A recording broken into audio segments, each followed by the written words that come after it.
Hello, uh, welcome to another session with Chat with Chamindra. And today I have a very special guest in Peter Edemirukaye. I hope I told your name correctly, Peter. Well, I'm, So I'm happy to help you if you ask for yeah, my help. yeah.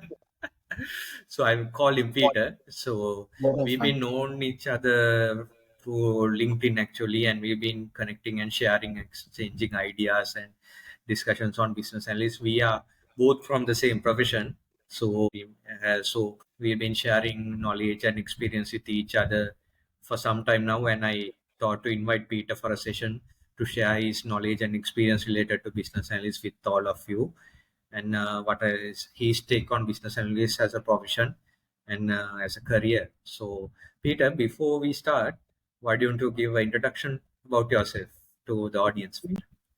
Thank you very much for having me on your program. Well, for me, Yes. my name is Peter Edemirukaye, and I'm a Yeah. business analyst, and I Yeah. work with one of the blue light organizations here in the UK. So when I say blue light organizations that provide emergency services for everyone in the UK, though my organization is outside of it, but what they do is to support these blue light organizations within the country. And before then, I've worked in other organizations in the private sector. So this one's happened to be like my first public sector experience. I have a kind of public and private sector experience, which I think is very, very good for me as a person and for my career as well. Great. So, Peter, tell us just how about you started your career and what motivated you and what what, because I saw your profile in LinkedIn. You have multiple certifications. You have done Prince 2 and you have done project management as well. Why Yeah. made you interested in joining, moving your career, shifting your career to business analyst, and what motivated you to choose that path in your career, Peter? Well, thank you very much. Well, I've said this to a couple of people. I've been a business analyst is by choice, and it's a choice that makes me happy as a person. Because, like you said, you've seen my profile. I have a master's degree in Yeah. project management. I'm a Prince 2 Agile practitioner. I've got Prince 2 Foundation. I'm Scrum Master certified. So, if it's certification wise, everyone could say, yeah, Peter is a project manager. And in fact, to add to that, in my current role, my organization is keen to pushing me towards becoming a full-time project manager. So you could see me on day-to-day basis doing project management activities alongside my BA activities. But me being a business analyst is by choice, out of interest, and out of love for the profession. And it happened that long ago, maybe because I worked as a project support officer in a internet providing a internet service providing organization. So when you work in an environment like that, you're doing requirement gathering without actually calling it requirement gathering. Because for me then as a support officer, I was dealing with public and private sector as well that were interested in having internet service in the organization. So I was kind of really engaging with them, getting their requirements. What sort of bandwidth do you want? How many computers do you have in your organization? What sort of speed do you want the computers to have? So those sort of things were things I was doing, and sometimes being on site doing speed tests and actually comparing what the speed test is in the morning, what the speed test in the evening, trying to explain what threshold meant to them as at that time. So when I heard about business analysis and I started doing it, it happened that I was working for a what is called it this a car dealership organization. You understand? People's needs for cars were different. Some of them wanted luxury, some of them wanted comfort. So you could speak the English of BMW, you could speak the English of Lexus. So all of those sort of requirements were in it. And when you speak to people, your stakeholders regarding these issues like this, you're trying to look for where the pain point is for them, what gives them the most value, so that you can actually provide that value for them. And that is the way they're going to pay you for the service anyway. So those are the sort of things I Correct. was doing. But I actually thought as at that time when I started that BA was beneath project management. So I had this high expectation that yeah, I could migrate or I could grow into a project manager and I'll be a very, very big person. My career will be very, very big and probably I have a luxury portfolio somewhere. But after studying project management and working on different roles and different organizations, and actually having more experience in the industry as well, I realized you can grow as a project manager and you can also grow as a business analyst. And where was I finding the most pleasure, the most fun? Business analysis. Great, great. That is very brilliant. So I just asked a question which just came to my mind just now. What do you see the differences between and challenges when you are, shifting between business analysis and project management? Do you see any challenges there? Hmm. Business analysis and project management, you say? Yeah, That's a yeah. good When question. you're shifting roles, right? Yeah.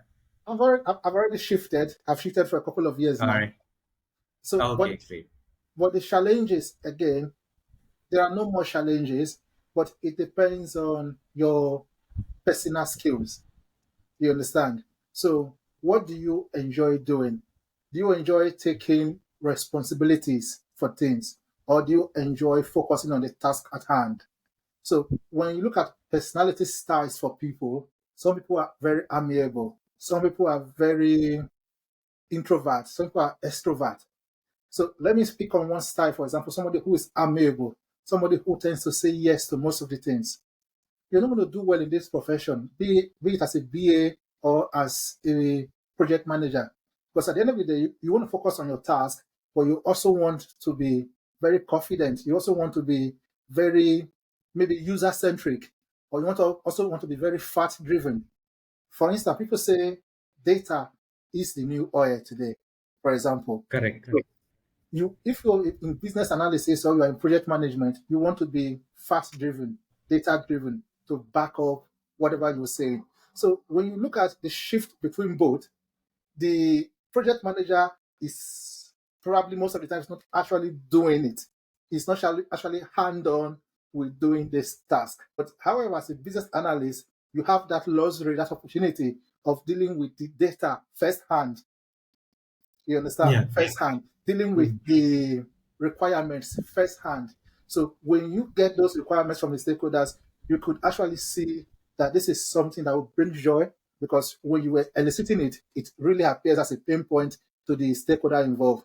When you document it and you share with your stakeholders, you can also communicate and express that sort of pains that you saw while engaging with that stakeholder to your own immediate team, your immediate team, for you to agree and offer the solutions that they require. So that is where I see the difference between business analysis and being a project manager. I wanted that first-hand excitement of doing the task, whereas the You project want to manager, deal with the.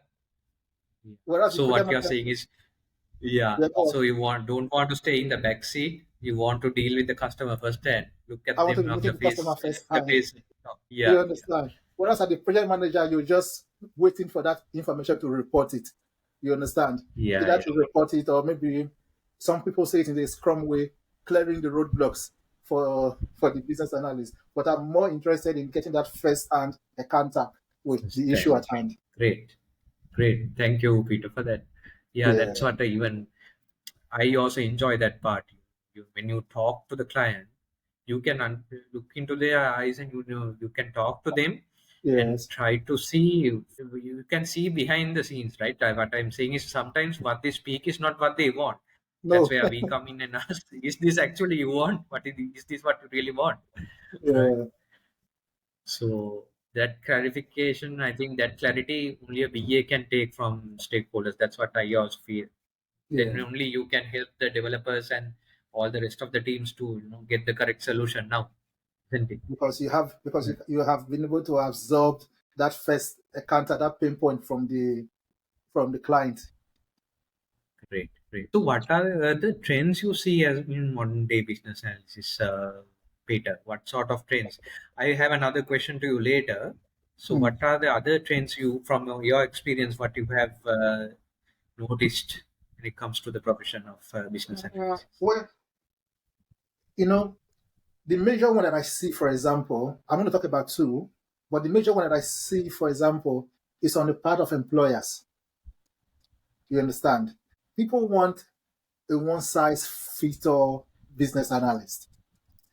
So if you Okay. go on LinkedIn, you go on the job market today, you see job adverts talks about business analysis or a data business analyst, or sometimes they say business data analyst. So they wanted one person who's doing like two jobs for them. So you're analyzing the business, creating the strategies, and all of those things.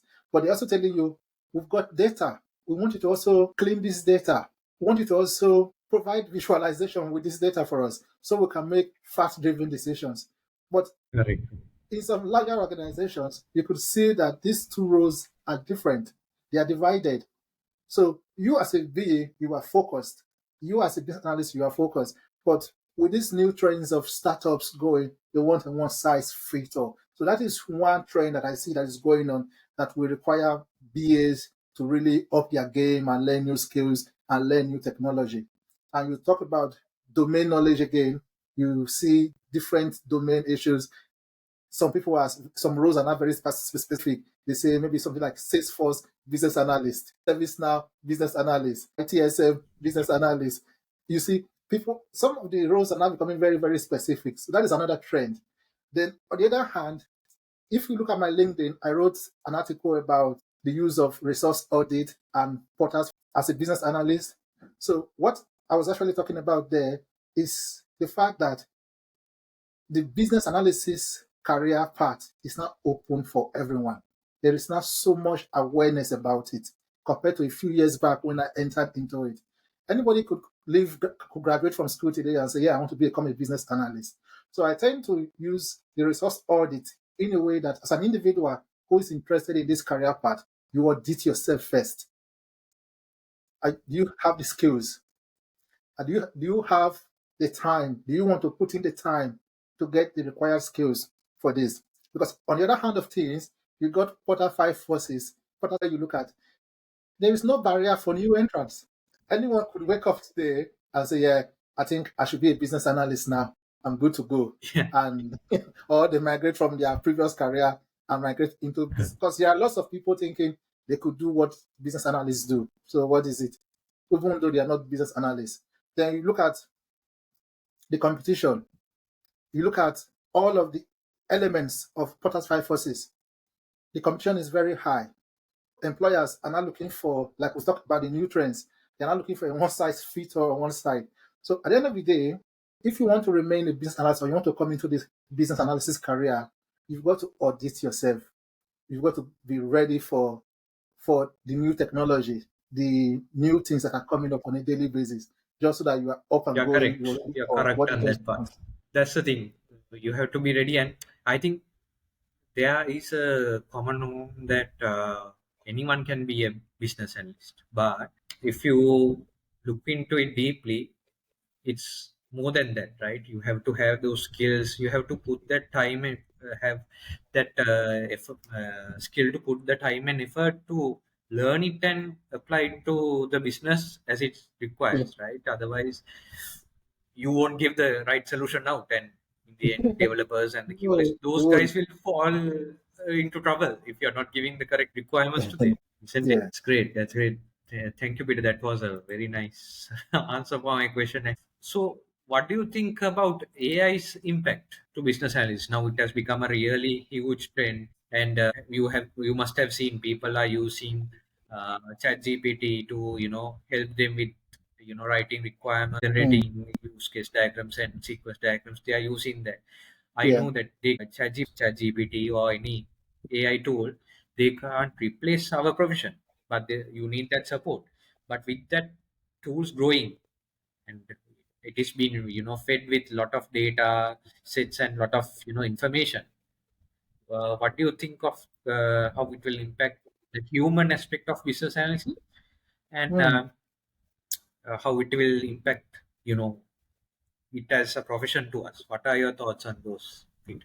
Yeah, regarding business analysis career, I would like to say that AI cannot replace the human element of business analysis. That's my opening point regarding this. Yeah, Because the fact that AI can do so many things, can write SQL codes, you can use it to gather data, you can use it to even analyze data, that's fine. But what about the human behavior, the human behavior element of business analysis? And as a business analyst, you've got to have domain knowledge. You've got to have personal skills according to the BCS body of the BCS book. AI can do all of the writing. You can write so many essays, write so many thousand words with AI. But does AI have that human element to communication? No. And it is through communication that you understand the pain point of the customer, so of the client. So when you look at business analysis, for example, you don't just look at it from the solution aspect of things. Because let's look at it from requirement gathering perspective. You've got to understand the business requirement first. Does the business actually require a solution? If the answer is yes, what sort of technical requirement does this solution need? You've got to understand those technical requirements first before you actually go into the solution. Then when you start thinking about the solution, you're thinking about the functional and the non-functional requirements. Does the AI understand your ability to scale, your willingness to scale? Because you could start an organization with 5, 10 people today, but tomorrow you increase to 20, your business is growing. AI can forecast, but it's not going to be able to understand those requirements for you. So the human element of this analysis cannot be underestimated. However, the business analyst as a person will have to do a lot of learning and a lot of skill, self-development with regards to AI. Because I see AI as another piece of technology that as a business analyst, you can learn and use to deliver business analysis in a more easier, speedy way, if you understand what I mean. So So what you else say are telling you can use it as a tool for your as a helping tool, right? as a helping tool, but not as a Right. replacement for what you do. Correct. So let's say you are looking at creating a website, for example, and you want to write a requirement. Of course, you could tell ChatGPT to help you write some of the initial requirements just by giving the ChatGPT a good prompt. But you also have to learn how to give ChatGPT a good prompt, isn't it? So this is where that learning of the technology element comes in. The people who are using ChatGPT, for example, to write SQL codes, if they don't understand how SQL works in the first place, how are they going to copy those codes from ChatGPT to Workbench or SQL Server or MySQL to generate the result? It's not going to work. So the bottom line is you must first learn this technology as a business analyst to apply them to your day-to-day life as a business analyst, rather than focus or think that tomorrow these tools are going to take away your job. That is not going to be possible because, again, as humans, we are evolving and the times are changing. So you must also learn to evolve with it rather than worry about technology. Even when you are saying like that, what I felt was okay, humans are evolving. Then humans after they evolve, they have to feed that experience to ChatGPT like tools, no? So they can be the same. So the human aspect will come back again there, isn't it? Yeah. It's a wonderful experience, I think, but it's a good thing Yeah. because people think about AI as if it has come in today. But if we look back, I remember maybe 20 years ago or maybe 18 years ago, my bank app already had chatbots in it. Some website we I'm sure you agree with me that chatbots are AI driven. Yeah. Mm. So AI has been there for so long. What about for industries that have been utilizing it to automate processes? So it's been there so long. So there is no need to cry wolf about it. Rather, to in fact, for me, I'm happy to adopt AI wherever possible. The only part that is the only trend in it that is frightening is the wrong application of it. Because you see people today creating deepfake videos. Now we're both having this conversation. Somebody could maybe remove your face tomorrow and replace it with their face, could create a deepfake for themselves. So that is just the trend aspect of it that is worrying to people all over the world today, especially when it comes to public figures, celebrities who are mostly accountable to their every single action. So that is the only worry bits I see about the trends of AI as as a person professionally. Yeah, That security aspect is there, no, Peter? Actually, yeah, that's the part that as humans we have to be very wary about and be ready for that kind of things as well. Yeah. yeah, Anyway, somewhere down the line, someone will misuse this, isn't it? That's of the course. that's the thing. Great. Okay, Peter. So I will just ask a bit of a, this like a practical question. I mean, a person. I mean, practical question from point of business analysis. So, as a BA, what Hmm. is the approach you use when it comes to requirement elicitation? If you can give some tips on what do you look at first, and what sort of a approach you are following to elicit your requirements. If you can share some thoughts and knowledge on that, experience on that. Yeah, thank you very much. So regarding elicitation, from my perspective, I'm always trying to be user centric. And for me, it happened that I've been doing this thing even before I came into the realm of business analysis.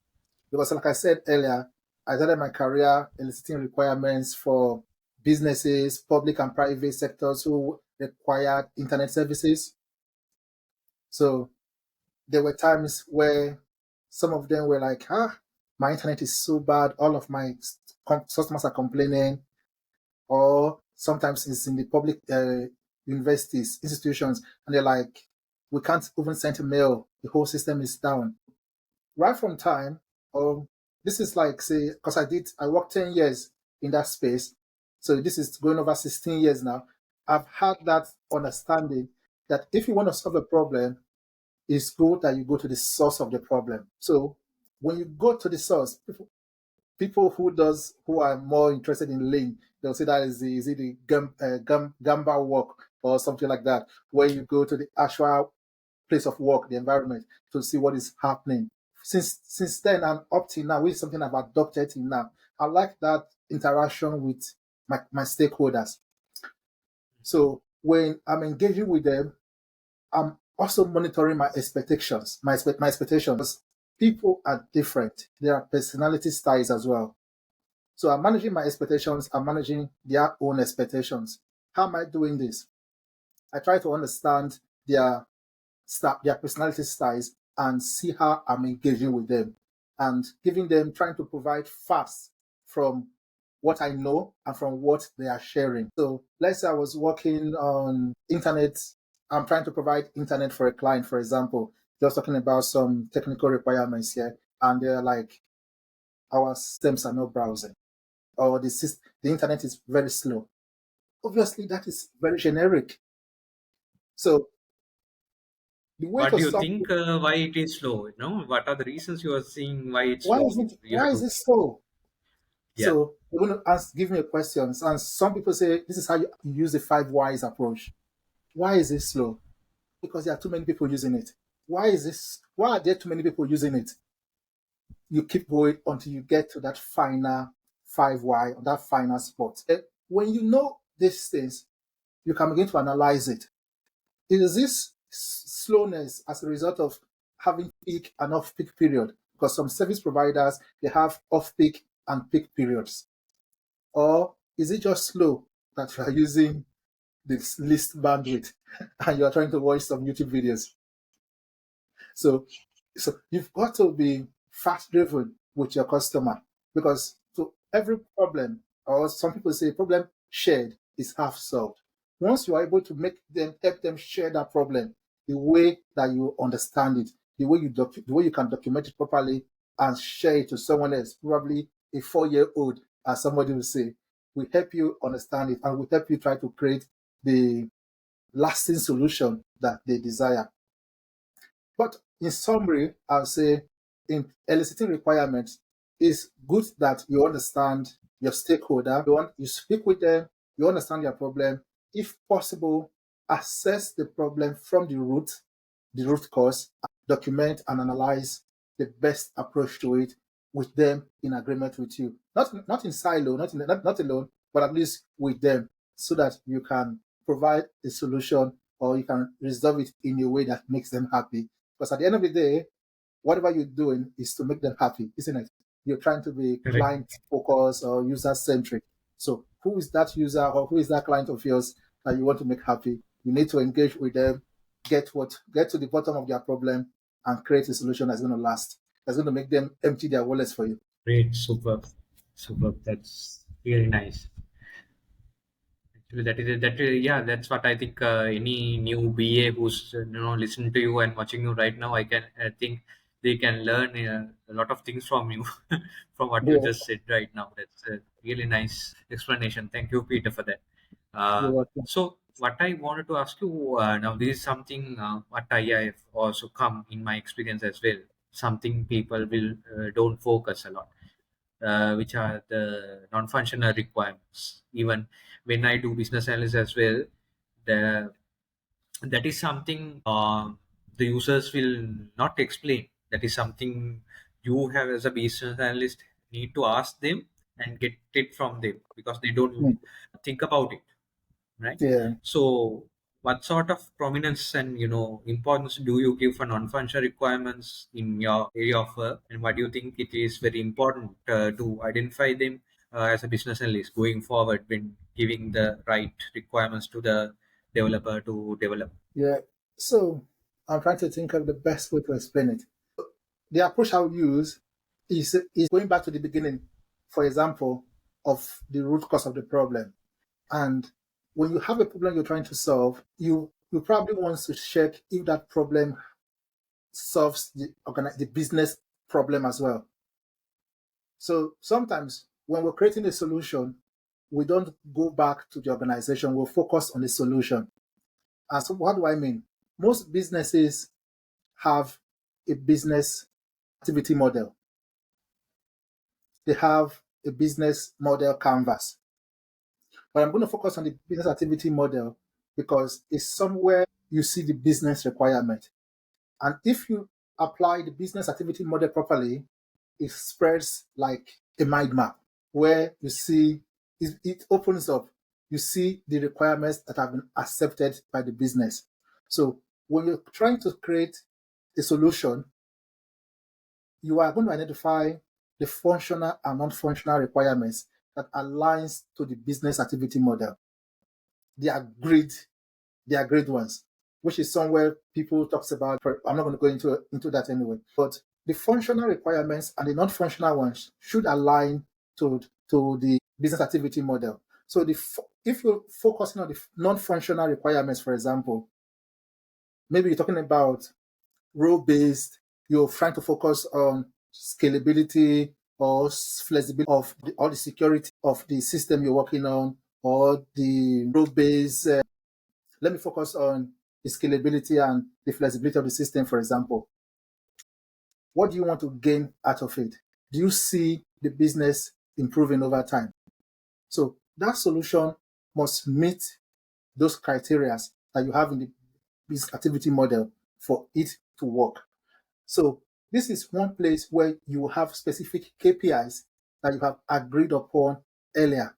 And this is where you would have done your balance scorecard, or resource audit. You've documented all of your KPIs for your organization. You've documented your performance measurement, how you measure things. So you're not going to measure just the individuals that works in the organization. You're going to be measuring the processes that delivers those outcomes. So while measuring those things, what sort of KPIs have you put in place? Because those are the things that drives the testing, that drives the measurement that you have in those non-functional requirements. So if you have a functional requirement about, say, speed, and you want the system to be able to open a page within 5 seconds, for example, what does it align with in your solution? What does it align with in your business activity model? So these are the sort of things that you look. And if you do them in silo, your client or your user might not be satisfied with the solution you've got, might not be satisfied with the solution that you've got. So I would rather say that for you to worry about functional and not functional requirements, try to first understand the business requirements and have measurement parameters in place to develop that solution you want. instead of focusing on the solution and developing a solution in silo. Great. So you are saying what you are saying as a summary is you need to focus both together, right? Not in Yes. silos. You are saying. Great, great. I think that's the best way you can approach it in the end, because many try to the current BAs, modern BAs will look into this, but still the new BAs who wants to learn, who are still new to the profession, still forget that, and they try to do the functional requirements first and then go to the non-functional requirements later. But it's better to check them together and then work towards the final solution. That's what you're saying, right? Great. Yeah. So, just another question. You must have worked in agile environments and working with to the agile kind of software development, agile based software development. Yep. So, what are the challenges there you see as a BA when working as an agile working environment, Peter? Have you faced any challenges? The most common challenges that we have there is when people have this general mindset that when you work in agile, you don't document things, you don't document requirements, which is not the case. And again, you've got to document requirements, though that is not the focus of the agile framework, but you at least still got to document those requirements. They've got to be approved by the team you're working with. So I would say that that is the major issues. And improper documented requirement, for example, waste valuable time because it makes this back and forth interactions, unnecessary interactions between the development team and the scrum master or the business analyst because requirements were not properly documented. And it's easy Documented. to document the requirements, but when they are not properly documented, the development team will not be there, might not be there with you sitting next to you because again, we're now working in a remote world today where people work from different remote destinations. So you could have documented your requirements, uploaded them if you were using Jira or whatever, or DevOps, whatever platform you're working on. You could have uploaded those requirements, and if not properly documented, it creates problems for the development team because you need the developers to understand your requirement from first sight so that valuable business times is not wasted trying to refine requirements from time to time. Great. Yeah. So, but they do. What I've seen is the other side of things from my Say that from again. so what I've seen is we work on user stories, right? Okay, yep. In Agile, but still we write them, but still some have this tendency to write the user stories and leave it there, but you don't document it and do the FRS, and you try to get the sign off, and you have that particular document signed off, right? You think you just write the user story and clear it, and then you're fine, but there's Yes, more to it, right? yes, there's more Yeah. to it because when you're working in the agile way, for example, you've got to also think about the requirements and like the what is it called? Like the traditional way where where I was trying to explain how you link the functional and not functional requirements to the business activity model. You've also got the story map, the user story map, where you've also tried to put all of the user stories in a map and try to link them to how they solve a particular problem for the organization. Because you're not just going to write user stories that aligns with just the solution, but what sort of problem is that solution you're working on? Is it really applied to? Is it aligned to? So again, in an agile way, you also work with user story maps to try to align your user stories. And this helps in backlog prioritization as well, where you try to put the user stories, you try to see which of them should be done first, which of them links to the minimum viable product that you can start with. So it's all about Great. prioritization with the help of the user story maps. Great, great. Thank you, Peter, for that. So, to conclude, one last question I wanted to ask you. So, we have a lot of BAs. BAs mean a lot of individuals who look into a career of information technology who likes to select the path of business analysis career. Some think it's the easiest part of when it comes to a IT, team. The QA side and the developing part is the most difficult one to do. Mm. BA part is something of a less challenging, but that's not the case. I mean, the most what I feel is that's the most challenging part before, because if you don't do the start correct, the starting point should be correct and accurate. Otherwise, everybody down the line will get in trouble. What sort of advice do you like to give for new people, students who likes to choose a career in business analysis? Any advice you like to give from your experience? Well, so from my experience, first and foremost, I will first of all say that when people think business analysis is the easiest part to get into tech, Correct. I would like to agree with them, but I would also like to help them understand that there are so many other opportunities out there that you could use in getting into tech without actually being a BA. For example, you could learn a lot of SAP, maybe success factor today without having to do coding, if coding is what you're afraid of. Some people are very good statistically.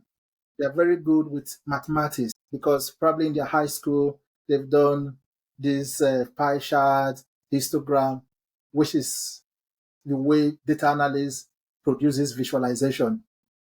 So if mathematics has been your thing, you could become a very good data analyst because you will understand the numbers, you will understand the figures. And once you learn the softwares, the Power BI, the Tableau, and what you can actually do without having to learn SQL.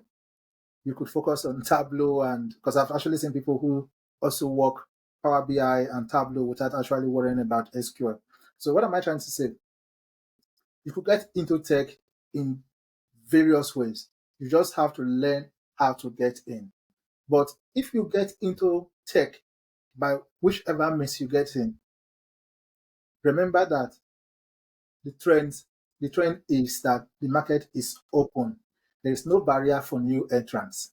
The only way to remain in the market without being kicked out of the market is to keep learning, keep evolving, Correct. upskill yourself. So if today you started, like I said, business analyst, you could be a general BA. If you look at the BCS book, there's general business analyst, there is digital business analyst, there is IT business analyst. Then today you see so many roles, technical business analyst. Which of these roles aligns with your skill set? Which of these roles align with your experience? So these are the kind of things that you're going to be asking yourself and you're going to be learning about. People talks about architecture today. It could be data architect, solution architect, business architect. They're all linked to business analyst, data analyst, so process analyst. So you've got to learn which is, because while we all were going to school, there were certain subjects, there were certain topics that were easy for us to learn. So you've got to pick those areas that align with those topics you're most familiar with to get into the industry. But once you are in the industry, you begin to learn and interact with colleagues. Look for other easy or easier to learn technology and learn them. If you remain stagnant, you remain comfortable with where you are, you're going to be in one place for long. And that is if you're not kicked out by your employer. Because every employer today are looking for people who are very innovative, people who are very creative. So if you've been in one role for 5, 10 years, that element of creativity is fading away gradually. You're becoming doing the same task over and over again. So You you are want becoming old school. You are saying no. You are old school. They will try to replace so, you, right? so you've got to learn new skills all the time if you're coming into tech Yeah. because tech is evolving. When I first started thinking about tech, I remember as at 2013 I went to India to learn computer networking. But here am I today, business analyst. What does it show? What does it show for me that I'm willing to learn? I'm willing to evolve with technology. Like you said in my LinkedIn profile, I've got so many certifications. Yes, more are still coming because why? I'm interested in technology and I'll keep learning, I'll keep upskilling myself. And it's not just technology. The way you speak, your personality is something you're going to learn about as well. Because being a business analyst is a people facing role. Most of the times, because like I said, I'm a customer facing person. So my interactions, my personality, my communication skills is something I'm learning and improving on a daily basis. Because again, this is a global community, this is a global career. I've been privileged. Now I'm talking to you. You're 4.5 hours ahead of the UK time. What does that sound? What does that seem? I've got to learn. But there's so much to learn. There's so much around working with people from across the globe. Tomorrow you could be working in a role where you are working with people from the US, for example. Imagine the time difference between you and them. Business analysis is a career that is globally accepted. You're not refined to one environment. The world is open to you. So accept it and put in the work, and the sky will be your limit, I'm saying. Thank you so much, Peter. You made me feel proud that I chose this career with your explanation. And I learned a lot. And I think there are some things to take for me as well personally. Thank you so much for that explanation. I think Yeah. any new BA who's watching this video will take heart and understand that it's not just about documenting and gathering requirements. There's so much more to it when it There's so comes to much the to it. profession of business analysis. Yeah, Of course, there is. The last part I would like to say, or as a closing remark, is if you want to be or you wanted to be a BA, focus on the organization. What makes the organization happy? Once you get that right, you will naturally get the solution right. People great, tend to sometimes focus on the technicality, yeah, correct. functional or not functional requirement. Those things are important, but focus on the problem that is facing the organization.